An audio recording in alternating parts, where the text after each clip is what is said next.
Добро вечер. Следува најновото издание на Спорт Плюс. Веднаш по дневникот да ги проследиме спортските информации од регионот и пошироко.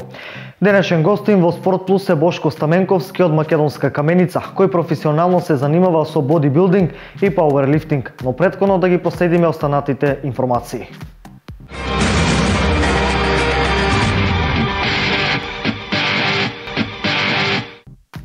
Емил Павлов го освои првото место на државното првенство во карате кое се одржа овој викенд во Скопје. Најдобриот спортист на Штип за 2015 година Емил Павлов без проблем дојде до нова титула. На државното првенство во карате, кое се одржа овој викенд во Скопје, Емил го освои првото место во категорија сениори до минус 60 килограми. Имено во првото коло Павлов беше слободен, потоа во полуфинале оствари победа од 5:0 против Горан Николовски од карате клубот Металург и во финале со резултат од 4:0 во борба против Шабан Муртиши од карате клубот Дрина се закити со златен медал. Ова за каратистот е седма титула освоена на државно првенство. Уште еден успех на Бојана Манева, каратистка на карате клубот Штип. Нов успех постигна младата каратистка на државното првенство во сениорска конкуренција, што се одржа во Скопје. Бојана Манева стигна до бронзениот медал. Во полуфиналето загуби од поискусната и повозрасната Наташа Стефановска од Мак Петрол. Во категорија плюс 84 килограми победникот беше решен. Силите ги одмерија најдобрите каратисти во оваа категорија, Несторовски и Жарко Арсовски. Несторовски освои поен и ја доби средбата со минимален резултат, каде што Жарко Арсовски освои сребрен медал. Во категорија минус 84 килограми Сашко Патраклиев од карате клубот Македонка го освои третото место.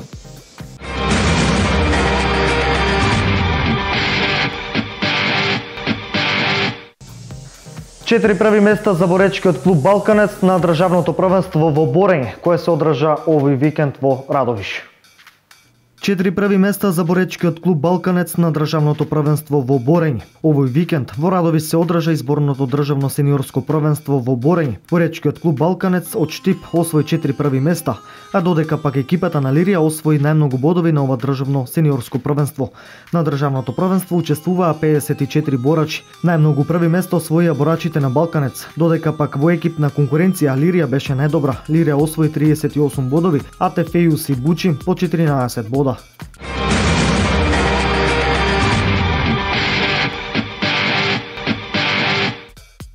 Следуваат неколку информации за ракомет. Ракометарките на Вардар загубија од германски Рајан Некар со минимална разлика во Лигата на шампионите. Македонскиот ракометен првак Вардар загуби минимално со 28:27 од Некар Левен на гостувањето во Франкфурт. Црвено-црвените имаа водство на полувремето, има и напад за израмнување во самата завршница од дуелот, но Матјаш Брумен не успеа да го искористи. Тренерот Раул Гонзалес смета дека Вардар се представи во добро издание и дека заслужи да освои бод. Одигравме квалитетен меч, иако имаше и осцилации во играта. Тешко е да се игра и да се оствари успех на гости во Лигата на шампионите, но имавме и водство во текот на надпреварот. Покажавме дека можеме да се носиме, иако за жал на крајот загубивме. Сметам дека со играта заслуживме да освоиме еден бод во Франкфурт. Сега останува да се вратиме кон следните предизвици и да се обидиме да победиме на следните надпревари во Лигата на шампионите, изјави тренерот на ракометниот клуб Вардар по поразот од Рајан Некар Левен.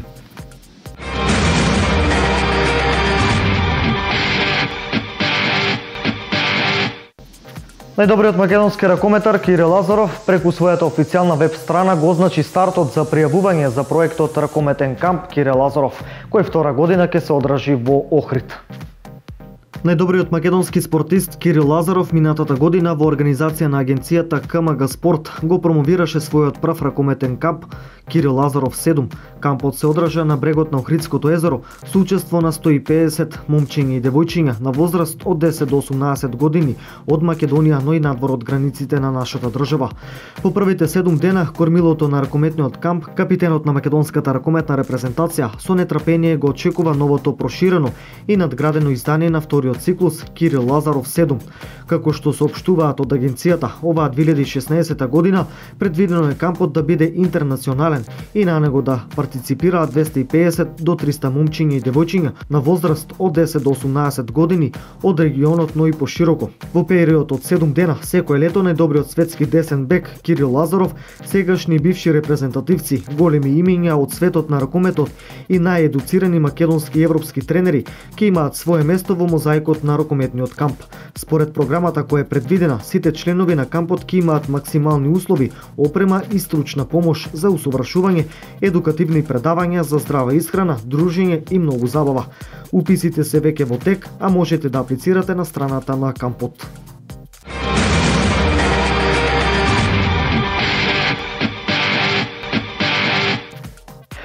Универзитетот Гоце Делчев во рамките на одбележувањето на својот патронат ќе организира велосипедска трка. Трката ќе се одвива во Штипи и во околината, а целта ќе биде да се потикнат студентите и останатите млади луѓе. Планирани се 3 трки, надпреварувачка, рекреативна и јуниорска. Во рамките на одбележувањето на својот патронат, Универзитетот Гоце Делчев ќе организира велосипедска трка.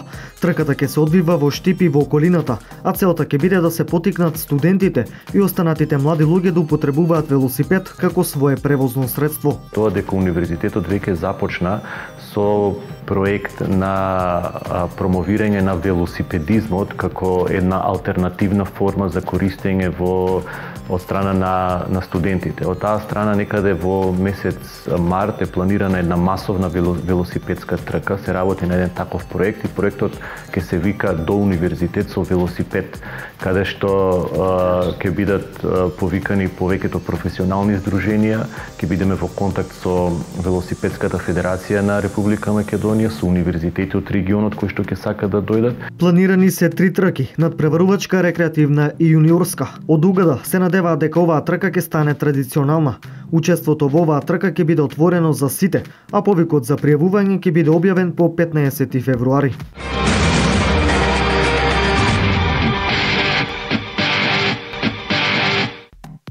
Продолжуваме со информациите од регионот. Третолигашот Брегалница во пресред на новата сезона има и ново засилување. Третолигашот во источната конкуренција, фудбалскиот клуб Брегалница Делчево во пресред на продолжетокот од пролетниот дел од сезоната се засилува со уште двајца нови фудбалери. Игор Стојковски како левбек од фудбалскиот клуб Евромилк и Енсар Сулемани напаѓач, досегашен член на фудбалскиот клуб Скопје, ќе бидат фудбалери кои што ќе се обидат на екипата на Делчевска Брегалница да и донесат што подобар пласман во пролетниот дел од надпреварувачката 2015-2016. По првиот дел од сезоната в Делчевска Брегалница се наоѓа на петата позиција со 18 бодови. Солиден пласман ако се има предвид фактот дека над неа се наоѓаат екипите на Овчеполе кои имаат 23, Беласица со исто освоен број на поени и тимовите на Академија Пандев и Плачковица кои се лидери по првиот дел од сезоната со 31, односно 29 бодови. До почетокот на пролетниот дел во третолигашката фудбалска македонска лига Исток останува уште еден месец, период кој фудбалскиот клуб на Брегалница Делчево ќе го искористи за одигрување пријателски натпревари со неколку екипи од овој регион.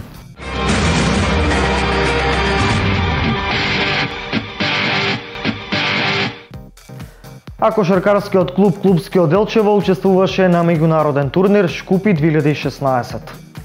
Делчевскиот женски кошаркарски прволигаш тимот на Клубски учествуваше на меѓународниот кошаркарски турнир Шкупи 2016, кој се одигра во салата Шабан Трстена во скопската населба Чаир. Турнир на кој освен екипата на Клубски и домакинот Шкупи, учествува и кошаркарските клубови Приштина од Косово и Гога Баскет од Драч Албанија. Иако некомплетни со 6 кошаркарки, од кои 3 од првата петорка, сепак делчевчанки успеа на овој турнир да го освојат третото место во надпревар во кој за бронзениот медал го совладаа домашниот тим на Шкупи. Делчевчанки според информациите кои ги добивме, лесно можеле да играат и финале, но загубиле минимално во одлучувачкиот меч со тимот на Приштина. Учеството на овој меѓународен кошаркарски турнир за екипата на Клубски од огромно значење, бидејќи настапот ќе биде дел од подготовките за продолжението од прволигашката женска конкуренција, каде екипата засега се наоѓа меѓу првите 4 екипи и е со големи шанси да обезбеди место во Final Four надпреварите. Инаку меѓународниот кошаркарски турнир ќе остане запаметен како прв интернационален настан во Македонија, на кој на теренот се појавила спортистка облечена во хиџаб, и тоа во таборот на македонскиот прволигаш Шкупи.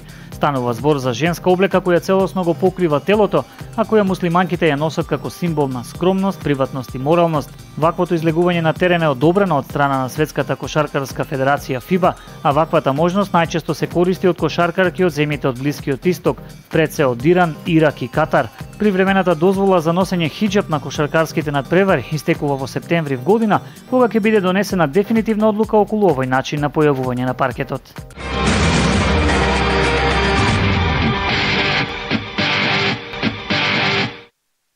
Почитувани гледачи, денешен гостин во Спорт Плюс е Бошко Стаменковски, кој што професионално се занимава со бодибилдинг и пауерлифтинг, со кого денес ќе зборуваме за токму за овој спорт и за сите негови успеси. Бошко, добро дојде во Спорт Плюс. Добро, најдов.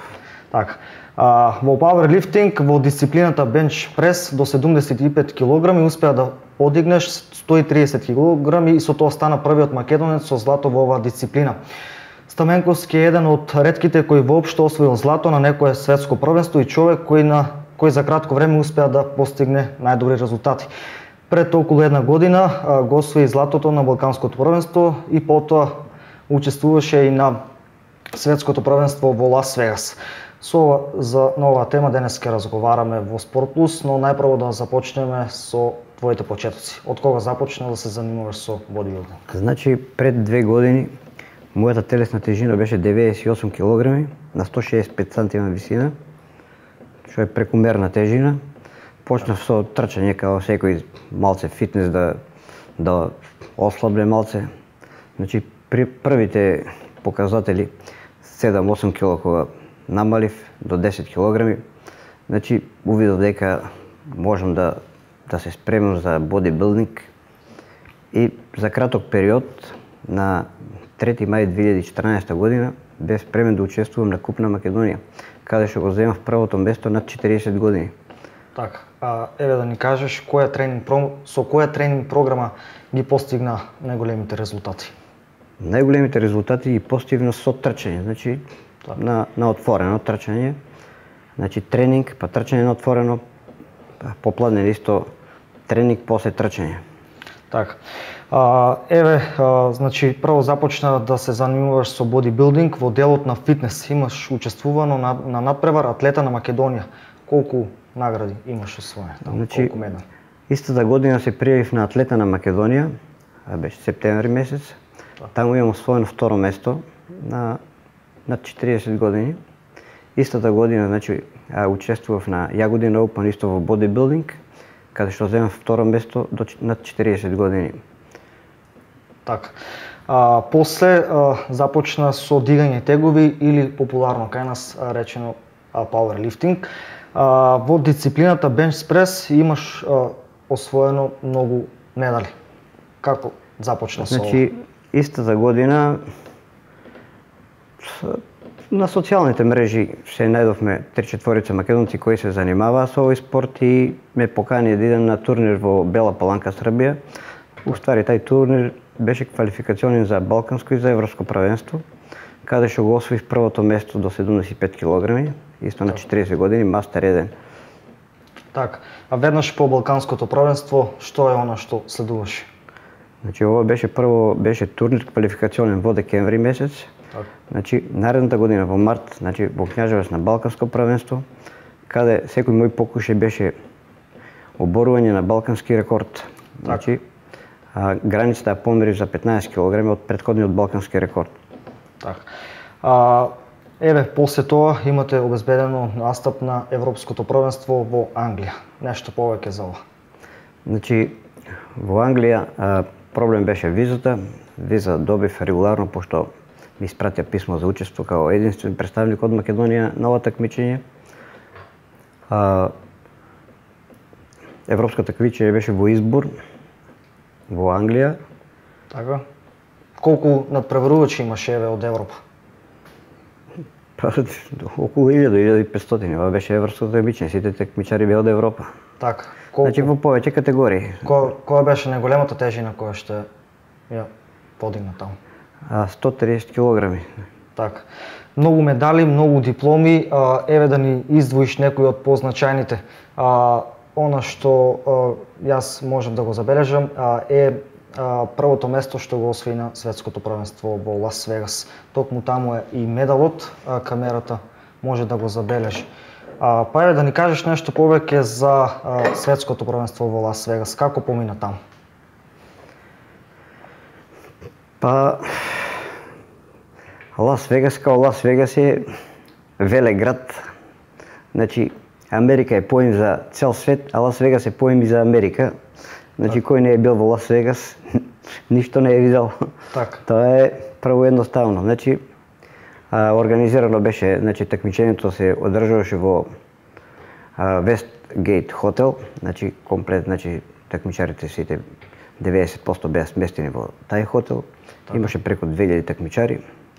Самиот хотел има преку 3000 соби, значи околу 70% беше за такмичари. Така. Како беше, како го освои првото место? Тешко ли беше? Не е тешко да се освои прво место, пошто ние веќе сите знаеме на кој колку се могуćностите. Значи пратиме на интернет, значи такмичењата ги имам сите противници кои се од други континенти. Веќе се нормално, се од прилика се знае, не беше никаков проблем. Так. Пошто имаме 3 пати покушај да подигнеме, пратиш го противникот, значи колку му е прво пријавено, второ, трето. Така. Дали ти беше единствениот представник од Македонија? Да, на светско, значи бев исто единствен представник на европско и единствен представник на светско такмичење во овој спорт. Еве како значење имаше ова за вас? За мене голема желба и големо значење, значи секој спортист сака кога ќе улезне во теретана, така. Значи прва желба му е да освои, да стане спортист и да освои некој медал. Значи јас стигнав до врвот на тој спорт. Колку време одвојувате во текот на денот за теретана? Значи секој ден за спорт моментално во нормални услови одвојувам околу 2 часа, а припреми за такмичење 3 до 4 часа. Така, еве како изгледа еден твој тренинг, да речеме? Значи јас морам кардио тренинг да обавувам секој ден пол час најмалце. Так. После 1 час вежбање, значи имам направено во сопствениот дом мини теретана. Мини теретана, значи вежбам сам, исто вечерно време, без разлика на временските услови. Така. Кај нас стадионот е отворен. Имаш тренира и таму да трчаш. Без разлика, минус 15, минус 20 во 21 часот, во 22 часот идам на трчање, значи без разлика. Не е важно тоа за тебе? Никој пат не се имали проблеми временските услови.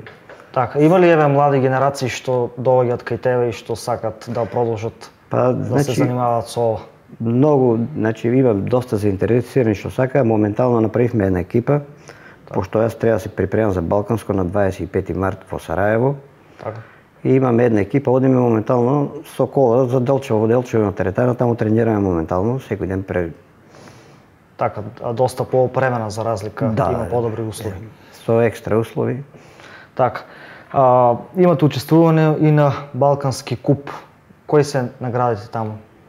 Што освои се? Балкански куп во Црна Гора, во Цетиње. Значи, по врачењето од светското такмичење ме покани као гостин, значи, исто да представам Македонија, пошто прв пат организира они такво такмичење. Таму го освоив првото место. Значи, за нив моето дигање беше рекорд, пошто сам јас македонец, тие рекорди не важат, значи. Моите рекорди важат само ако бидат балкански, европски или светски. Пошто Македонија нема Powerlifting федерација, немаме рекорди. Еве сега во поновно време градоначалникот на Македонска каменица изјави дека ќе се гради куќата на спортот. Дали очекуваш дека ќе имаш добри услови таму за вежба? Да, пошто во куќата на спортот има најавено дека ќе има фитнес центар, значи имаме најавено инвеститор од Рудник Саса дека ќе направи многу добар фитнес центар и тоа мисля врховски.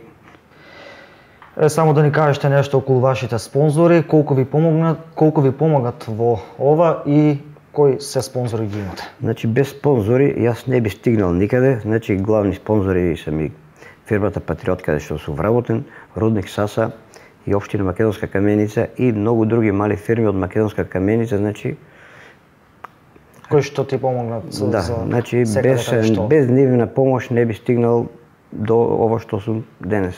Која е дефиницијата за постигнување на одлични резултати како вас? Еве, мотивација некаде на подоцнежни години да се започне со овој спорт. Дефиниција е, значи, строго да се прати исхрана, значи вежбањето да го тргне настрана, строго исхрана, нема пиење алкохол. Така, пороци, такви работи. Значи, ако сакаш да бидеш, значи, спортист како што тражи Мотивација, желба, сите тоа тие е се работи. нормално, значи, ако секој втор ден бидеш пијан, спортистот тебе не бидува. Така. Еве да ни кажете нешто околу бодибилдингот. Кој се може да започне да се занимава и што мислите според вас, дали возраста е важна за да се започне? Секој може да почне да се занимава, значи не као прво бодибилдинг, значи тоа е фитнес, значи секој биде да се разгиба, да се размрда добро, да се чувствува подобро. Сега ако некој веќе осети дека може да направи мускулатура или да изгради подобро тело, е веќе самото по себе психички тај спортист запаѓа и почне да поактивно значи да се бави мора активно се бави со тај спорт.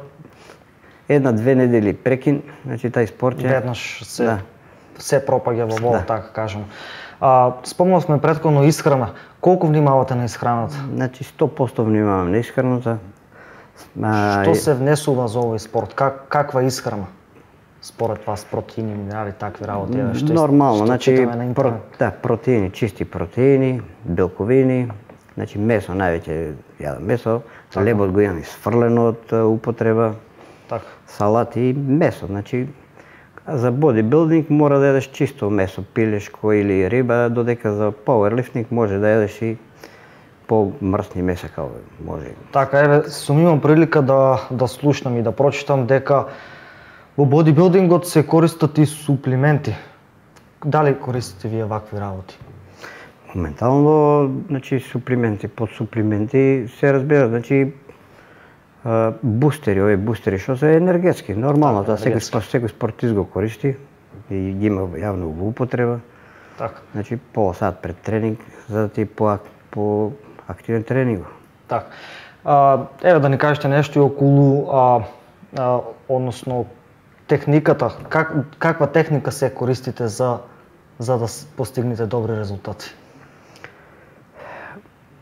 Да ви кажам право, немам некоја техника, пошто јас самиот на себе сум тренер, самиот сум менаџер. Никој не ви помага, така кажам. Да, никој не ви помага, самиот сум си тренер, самиот менаџер. Така. Дали е потребна некоја посебна опрема за овој спорт? Да. Па опрема, значи може да бидеш со опрема, може и без опрема. Значи имаш право да носиш стегачи околу зглобовите, може ако мислиш дека имаш потреба. Така. Пошто овај спорт што се бавам, значи по правило го има во два вида, со опрема и без опрема. Со опрема е јаки мајци со ластици кои ги држат рацете вака, не може да ги мрдне, значи автоматски како некој да ти подига. Значи таа опрема е многу скапа, ние не ја користиме. Значи нашето такмичење се вика раф, значи чисто, значи колку имаш природна сила, тоа е тоа. Така, убаво. Еве да поразговараме нешто околу дипломите и медалите, да ни кажеш уште нешто кои се позначајните така што ќе остават белек во овој спорт. Секоја диплома што имам освоено си има посебно значење, пошто за секое такмичење мора да има посебно спремење. Значи за мене сите дипломи има исто значење, значи нормално најголемо значење има ова од Лас Вегас од светско такмичење. Еве последниот медал така ми се виде интересен со текчето што е. Ова е значи од Црна Гора. Така, доста интересно изработено. Прво балканско првенство во Црна Гора организирано од црногорци. Така. Еве за крај да ни кажеш само уште што е следно од тебе, што можеме да очекуваме. Значи оваа година на 25 март треба да биде на балканско во Сараево. Од 5 до 10 јуни во Финска Равињони. И светско такмичење од 13 до 19 септември во Ниш, оваа година во Ниш ќе биде светско такмичење. Така, еве, овде ќе го спомнам и мојот колега Валери од Делчево, кој што ги следи твоите успеси и резултати и секако Канал Плюс известува за сите твои успеси. Бошко, јас ти благодарам што беше денес во Спорт Плюс. Се надевам дека ќе имаме повторно прилика да поразговараме повеќе за овој спорт. Благодари. Така. Почитувани гледачи, ова беше нашиот денешен гостин со кој разговаравме повеќе за бодибилдингот и пауерлифтингот како спорт. Продолжуваме со информациите од Европа и светот.